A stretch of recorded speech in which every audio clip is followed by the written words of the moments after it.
in 1970. It's the largest largest privately held hazardous waste management company in the United States. We've been operating here since 1980. Construction of this facility began in 1980, began operations in 1981. This facility operates under the most stringent environmental laws on the books in the country. The Federal Resource Conservation and Recovery Act was passed in 1976, was heavily amended in 1984, and it governs the management of waste like what's been being generated at the site in East Palestine, Ohio. The facility is regulated and inspected regularly by the Indiana Department of Environmental Management and also the United States Environmental Protection Agency. And we also operate under the most stringent of environmental permits you could possibly have. We are planning to receive material from the East Palestine location. The material destined to come here is soil that's contaminated with low levels of butyl acrylate. It's a very common chemical. It's found in caulk, sealants, paints. The material also has extremely low levels of the vinyl chloride that I think you all have heard about. That probably got the most attention at that location. It is well below the levels at which we are allowed to receive material. So, for example, the regulatory level is 6 parts per million that you're allowed to receive here at the landfill. That material that we're receiving is coming out at about 0.033 parts per million. So just for some context, and you guys look this up, you can correct me if I'm wrong, 1 part per million is the equivalent of a cup of water in an Olympic-sized swimming pool, just to give you some context. So we are 2 orders of magnitude below that level. I can turn it over to the gentleman behind me to talk a little bit about the construction and the details of the landfill. Plenty of safeguards there. It's one of the most heavily regulated pieces of property in the United States and one of the safest waste management facilities going. Can you repeat the type of soil that you said, material that's coming here once again? Yeah, it's soil that's contaminated with butyl acrylate.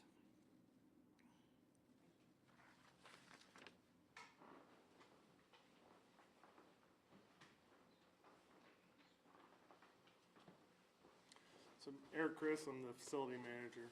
To kind of go over the construction of our landfill, of course, Ali mentioned it's heavily regulated by the federal and state governments. So the system itself is a double line system with leak detection in between each layer of protective liner. So any rain or materials that would percolate through is all collected on site and then shipped off to be disposed of at another facility. We do have monitoring wells throughout the facility, and we monitor those on a periodic basis based on our permits to make sure there's no type of leakage out of the system into the environment. So facilities like this are very important because before we had facilities, disposal facilities, companies were leaching materials into waterways that could harm human health and the environment, and that's why we have a facility like this, is to prevent that type of situation. Yep. I was just out there at the site, and there is kind of, characterize it as a babbling brook, but there's a babbling brook right, like on the main roadway. Is that one of the waterways that you guys test? So any water that might run off of the facility is being tested on a regular basis? We have ground water monitoring wells that are in the ground, so it's as the water flows in and out of underneath the facility, so we're monitoring upstream and downstream to make sure there's no contaminants leaving the facility. Would that be for any contaminants that might get into, like, is there an aquifer underneath the facility? Not that I know of. Are any additional precautions be taking in place to monitor once that contaminated waste is going to be here in Indiana? We'll still follow our established permit with the state and federal governments when it pertains to monitoring at the facility. Do you know approximately how much? The waste stream profile that I've seen, they listed about 2,000 tons. And for people who don't understand, how many truckloads is that? Approximately 100 truckloads. Are those already arriving? No, we have not received. We're still going through the process of testing and looking at the approval process before we receive the waste. Yeah, so the way that process works is the people who generate the material will test that material, provide us with a profile of it, and then incoming material, we have a pretty robust waste acceptance plan that we have several steps we have to go through before we accept the material. So there are a lot of built-in layers of protection in this entire system. So when will the community know if this has been, if you guys are able to accept this material? It would probably be within the next day or two, if not sooner. And then can you spell your name for us, please? It's ERICCHRIS. And then there was mention of if the testing does work out and you guys decide to take the material, that there would be community meetings to kind of explain that process. Is that still in the works? We're talking with the town of Rochdale to help. We offered to have a town meeting just because to make sure the citizens in that community feel comfortable. Our facility is located, isn't it, in the town of Rochdale, but it's within about 6 miles of the city. And as a hazardous waste landfill, obviously this is something that you guys do all the time and deal with, that you're used to taking this in. So where we see this as a really big thing, this is something you do all the time? Correct. As Ale mentioned, we went into operation in 1981. So it's been over 40 years of taking materials into the facility and making sure those toxic chemicals aren't getting out into the environment. So I think the distinction is while this was obviously a very big event in Ohio, the material that's being generated from that event is very low level of contaminants, the material that's coming here. So for us, it's kind of our everyday business, even though the event that generated the material in this particular case was something out of the ordinary. Will this be the material's permanent home if it is approved? Yes. And then has there been more communication? The governor had put out a statement that he didn't know about a lot of this going on and happening, and he was very concerned about these contaminants traveling from one side of Ohio all the way across Indiana. Has there been any more talk on that? I think when you have situations, emergency response situations, often communications get tangled up. We've been in contact with local representatives, the U.S. representative here, as well as the governor's office and the IDEM commissioner. So we think at least we've done our part in that particular instance. And as far as the transportation of the hazardous waste, that's also a regulated industry. So all the equipment used to transport it has to meet the specifications, the DOT specifications to haul that type of material. There have been any talks with the town of Russellville, given that I know it's Rochdale address, but Russellville is obviously much closer. I have not talked with the town of Russellville yet. It was only with the town of Rochdale. What about the Putnam County Health Department? They're also expressing some concerns about this. Have you heard from them or reached out to them? No, we have not. We have not.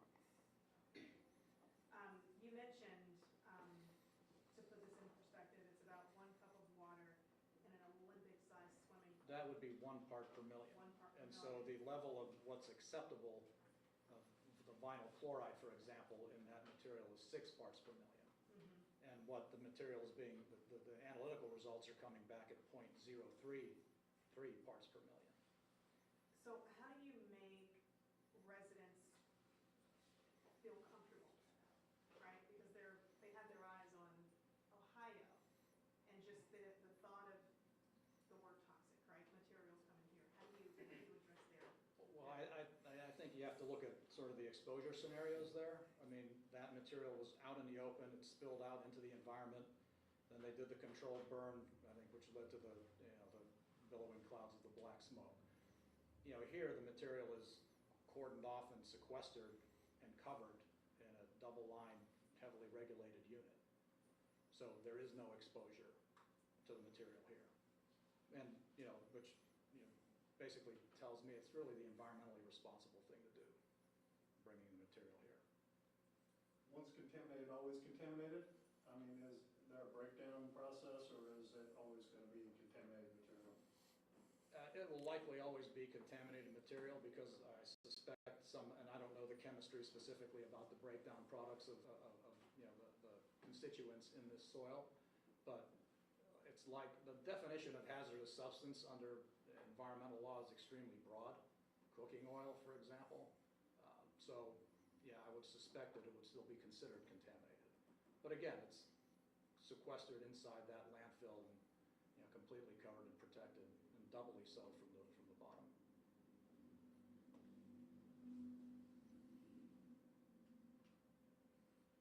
What sort of precautions are there when it's out on the road? Because obviously, I'd say that maybe potentially the bigger risk is actually when it's rolling down the highway and coming through the communities. So what are the precautions that are in place with the actual vehicles? Well, the vehicles are all licensed and permitted under DOT and EPA regulations. So they have to meet stringent requirements to be able to carry that material. And so it'll be a mix of, Heritage Transport, one of our companies, as well as a handful of third-party transportation companies, all licensed and permitted in the same manner. And Kelly, would you mind doing us a favor and coming to the podium and having a little bit of Sure. time in everything?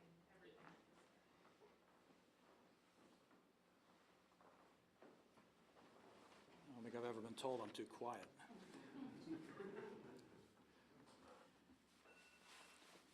So again, you were just assuring, the transportation from. Correct, yeah. So again, the trucks and the modes of transportation are all permitted and licensed under DOT and EPA regulations. Will those be coming in like open air trucks or will they be covered? They'll be covered. So is there any particular reason why it's coming here to Indiana? Is there samples being sent out across the country, or is it?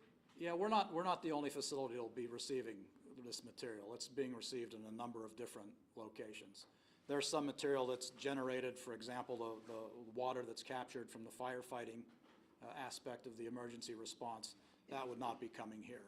That'll be going to multiple locations.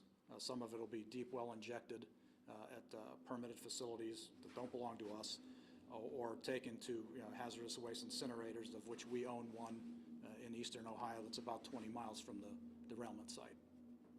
Yeah, but you guys are a private business. You're in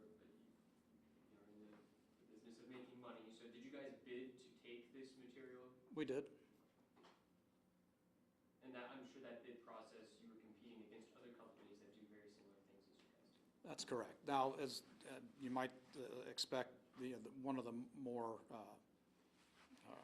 costly pieces of projects like this is the transportation to get the material from where it's generated to where its final resting place is.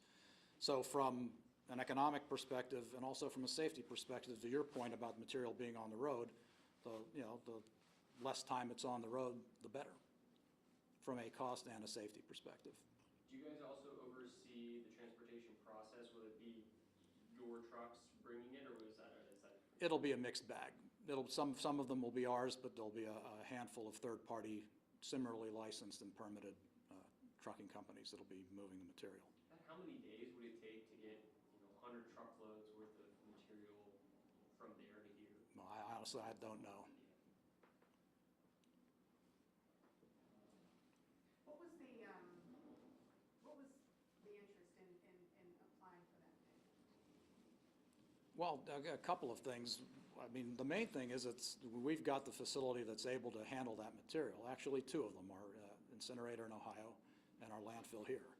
And they're both, within striking distance of that location. There's an impetus for, the folks to get that material off-site as quickly as possible. And, we're able to accommodate that and help, so. Will some of the material also be headed to that facility in Ohio? Yes. Do you know about how much percentage-wise is headed here or there? I don't know, but the thing is, it's a mixed bag, because there are other facilities that don't belong to Heritage that are also receiving the material, or various materials from the site.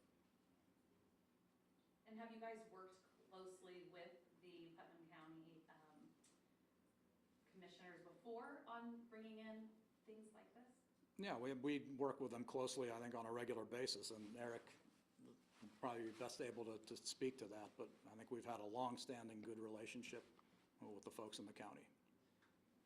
Not trying to scare anybody who lives here, but have there been other materials brought into the facility and kept in these double-lined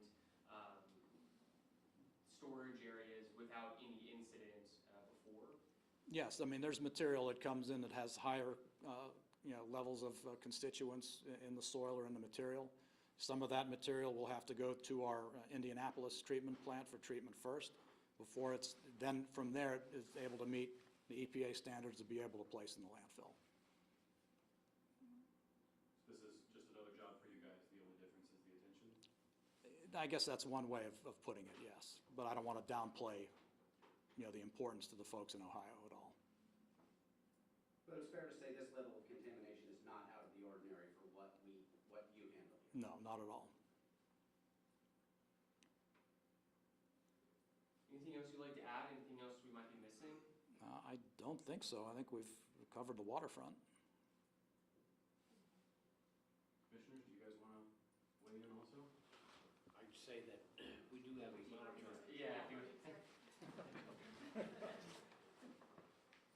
We do have an individual that monitors the wells up there, and he reports quarterly to the Board of Health in this county with the reports. So I feel they've been good community partners over the years, and have, to my knowledge, never had an issue. So hearing what he has to say, do you feel comfortable that the community will be safe? Yes. Will you first tell me your first and last name and what district you represent? Thomas Helmer at District 3 at Cloverdale. Is District 3 Area. the district that's that area? No, it's District 1.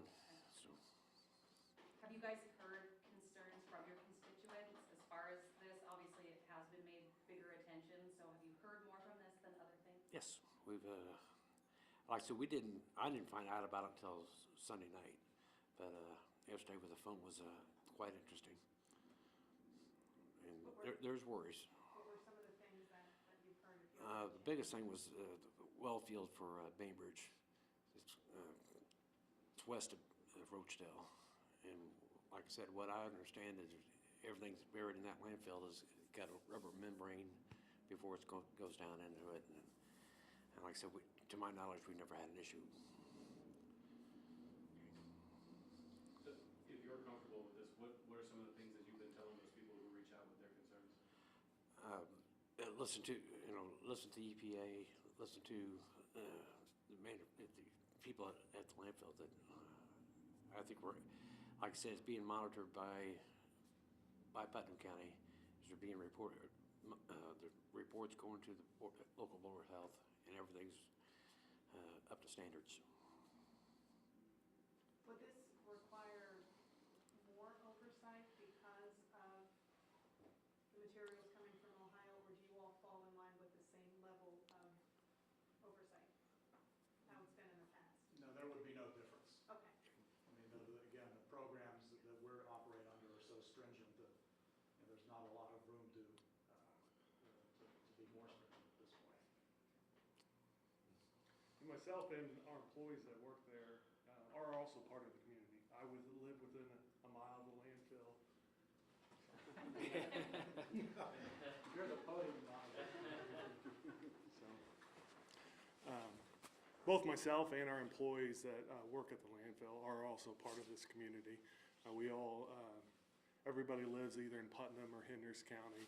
I live within a mile of the landfill.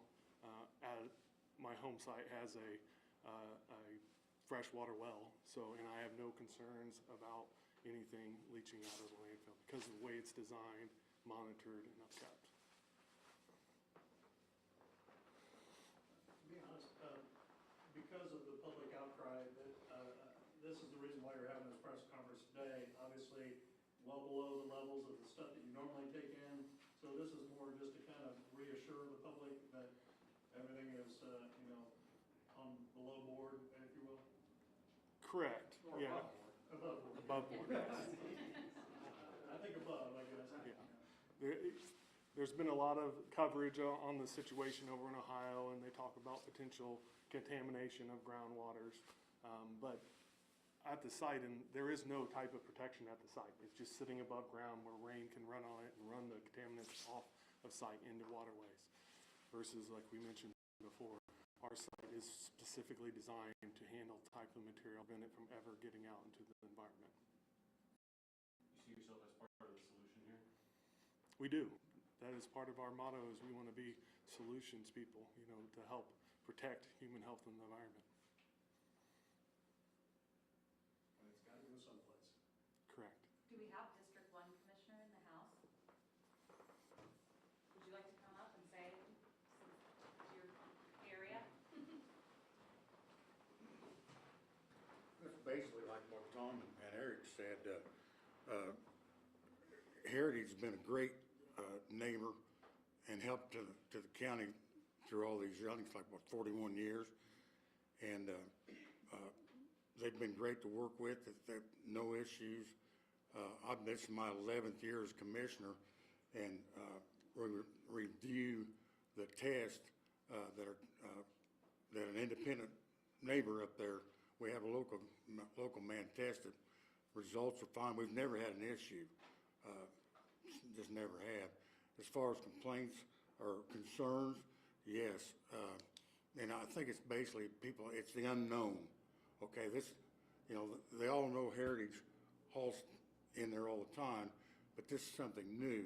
It's kind of scared. So this is great, you folks being here and the folks from Heritage being here to explain it. I think it'll ease people's minds. What were the thoughts that you had when you first got that phone call, maybe Sunday night, when you first learned that some of these materials were coming here to your backyard and to your constituents' backyard? What I think? Yeah, what did you think when you initially got the news, and then when you started to learn more about the process of how they... Well, I was comfortable with it because I know how they operate.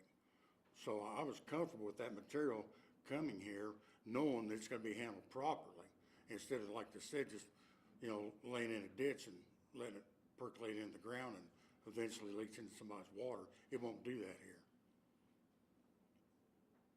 And will you tell us your first and last Oh, name? David Berry. Thanks, folks.